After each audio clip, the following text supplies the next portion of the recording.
आज के न्यूज़ में हम देखेंगे फैंटेसी स्पोर्ट्स लाने वाला है भारत के स्पोर्ट्स इकोनॉमी में एक स्ट्रॉन्ग चेंज, जहां 18 करोड़ यूजर्स और 25,000 करोड़ एफडीआई की उम्मीद है। एप्पल के सीईओ टिम कुक ने दिल्ली में खोला पहला दुकान, जो कि है मुंबई से छोटा पर काफ़ी शानदार। इलॉन मस्क के ट्रू जीपीटी लॉन्च होने से एआई दुनिया में सत्य की खोज होगी। और मेटा प्लेटफॉर्म्स, जो फेसबुक की पेरेंट कंपनी है, उन्होंने किया 10,000 एम्प्लॉयज़ ले ऑफ करने का फैसला। सो चलिए शुरू करते हैं।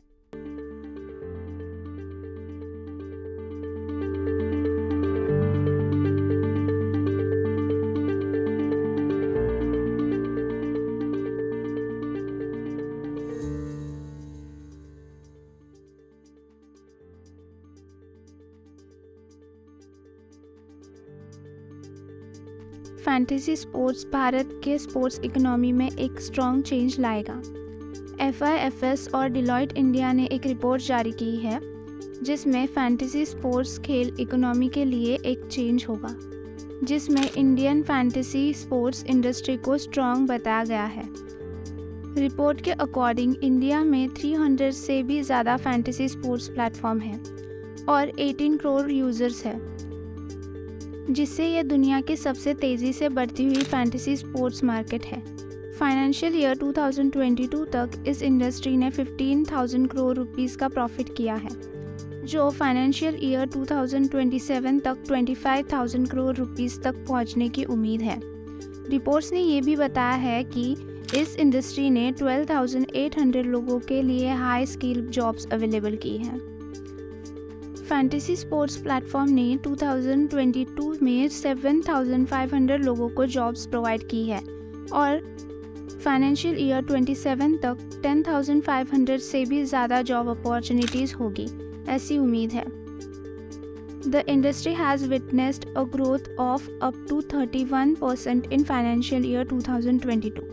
The report acknowledges the government Atmanirbhar Bharat vision, जिसने देश को इनोवेशन का एक महत्वपूर्ण केंद्र बताया है और उन्हें एडवांस एल्गोरिदम्स और वेब3 स्पेस को समर्थन करने में हेल्प की। अब आते हैं नेक्स्ट न्यूज़ पे। एप्पल सीईओ टिम कुक ने दिल्ली में खोला पहला दुकान, मुंबई से छोटा पर काफ़ी शानदार। एप्पल के सीईओ टिम कुक ने दिल्ली में कंपनी के पहले ऑफिशियल दुकान को खोला, मुंबई के बाद। ये store Select City Walk mall Saket में है and the design inspiration for this project has been derived from various doors found in Delhi, India. Apple Saket store Mumbai के जियो वर्ल्ड ड्राइव के बांद्रा कुर्ला कॉम्प्लेक्स में खुले दुकान से छोटा है। साकेत स्टोर में 70+ हाई स्किल रिटेल टीम है, जो भारत के 18 अलग अलग राज्यों से आए हैं और मिला के 15+ लैंग्वेजेस में बात कर सकते हैं। टिम कुक ने अपने टूर के दौरान प्राइम मिनिस्टर नरेंद्र मोदी जी से भी मिल लिया है। According to government sources, iPhone makers can soon double their employment base with their contract manufacturers to nearly 2 lakh. Tim Cook 7 साल पहले भी 2016 में भारत आए थे, जब ये टेक जायंट देश अपने बिजनेस को बढ़ाने लगा था। रिपोर्ट के अकॉर्डिंग टिम कुक ने सरकारी समर्थन मांगा है ताकि वो अपने कंपोनेंट सप्लायर्स बेस को भारत में बढ़ा सके। टिम कुक ने बैंगलोर में भी उत्पादन सुविधाओं और ऐप डिज़ाइन और डेवलपमेंट एक्सेलरेटर के बाद में दोनों मंत्रियों से चर्चा की है। हम सभी आईफोन के फ़ैन हैं, तो एप्पल के CEO Tim Cook India tour पे आए थे। उन्होंने क्या क्या किया वो एक बार देख लेते हैं। एप्पल के सीईओ टिम कुक ने अपने 7 साल के बाद इंडिया की टूर की, मुंबई में अपने दुकान का उद्घाटन करके और फिर दिल्ली में जाते हुए। टिम कुक ने इंडिया में लोधी आर्ट डिस्ट्रिक्ट को भी देखा, जहाँ आर्टिस्ट के द्वारा निर्मित चमत्कारी मुर्लाओं को देखा और काम की सराहना की। कुक ने नेशनल क्राफ्ट्स म्यूजियम और हस्तकला एकेडमी को भी देखा, जहां उन्होंने भारतीय वस्त्र एवं लकड़ी के नक्काशी ढांचे की तारीफ की। सांस्कृतिक यात्राओं के अलावा टीम कुक फेमस बैडमिंटन खिलाड़ियों से भी मिले, जैसे कि गोपी चंद और साइना नेहवाल, और उन्होंने एप्पल वॉच के माध्यम से उनकी ट्रेनिंग के बारे में बात की। उनका भारतीय शास्त्रीय गायक और सॉफ्टवेयर इंजीनियर संदीप रानाडे से भी मिलना हुआ और आकांक्षा फाउंडेशन स्कूल को भी देखा, जहां गरीब रेखा के ऊपर उठने वाले बच्चों को उनके सपनों का पूरा करने का अवसर मिलता है।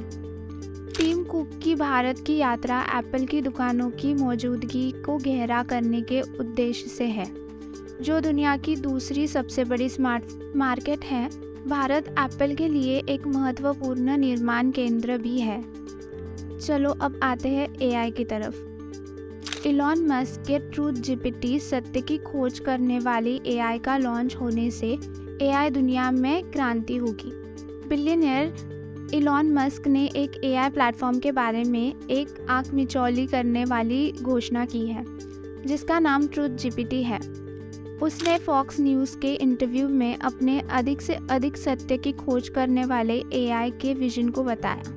वो कहते हैं कि अगर कोई एआई है जो ब्रह्मांड के प्रकृति को समझने पर ज़्यादा ध्यान देती है, तो वो मानव जाति के लिए कम खतरनाक होगी। इलॉन मस्क को लगता है कि चैट जीपीटी पॉलिटिकली सही नहीं है और उसमें लिबरल पक्षपात है। उनका यह विश्वास है कि एक ऐसी एआई जो ब्रह्मांड को समझने में समर्थ हो, उसे एक इंटरेस्टिंग फिनोमिनन के रूप में दिखेगी, ना कि एक खतरा जो हटने के लिए तैयार हो। ट्रूथ जीपीटी के बारे में अभी कम जानकारी है, लेकिन इलॉन मस्क इसे एक शक्ति मानते हैं जो ब्रह्मांड के राज को सुलझा सकती है।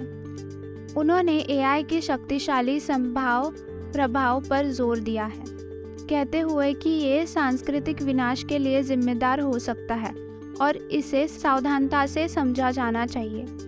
इलॉन मस्क ने ओपन एआई को 2015 में शुरू किया था, लेकिन 2018 में उन्होंने बोर्ड से इस्तीफा दे दिया। हाल ही में उन्होंने एक नई कंपनी X.AI कॉर्प को दर्ज करवाया है।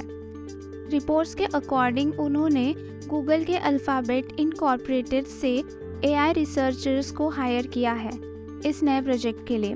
इलॉन मस्क के हिम्मत भरे प्लान्स के साथ एक एआई प्लेटफॉर्म का विकास करने से टेक्नोलॉजी दुनिया एक उत्साह से भरी हुई है।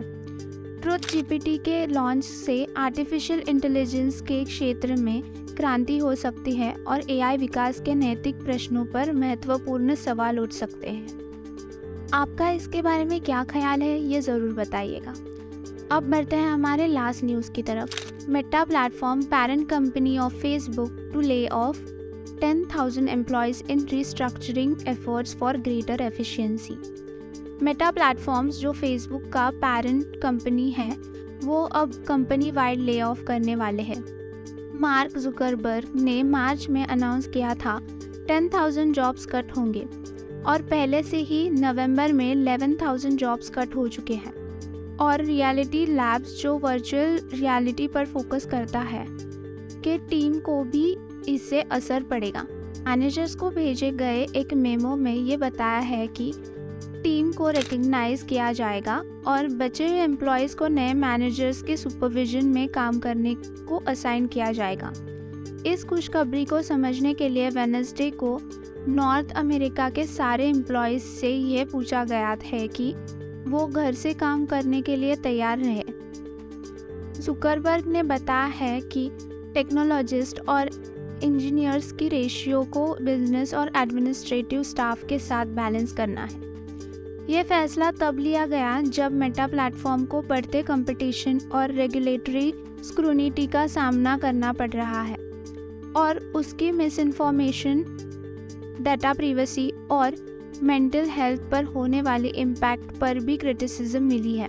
ये डेवलपमेंट मेटा प्लेटफॉर्म्स के लिए बड़ा चेंज है क्योंकि ये सोशल मीडिया जायंट इंडस्ट्री के चैलेंजेस को समझना चाहता है और अपने आप को फ्यूचर के लिए फिर से पोजीशन करना चाहता है। तो ये थे लास्ट वीक के कुछ टॉप न्यूज़। आज के लिए इतना ही। मिलते हैं अगले वीकली बिजनेस बुलेटिन में। तब तक के लिए स्टे ट्यून्ड।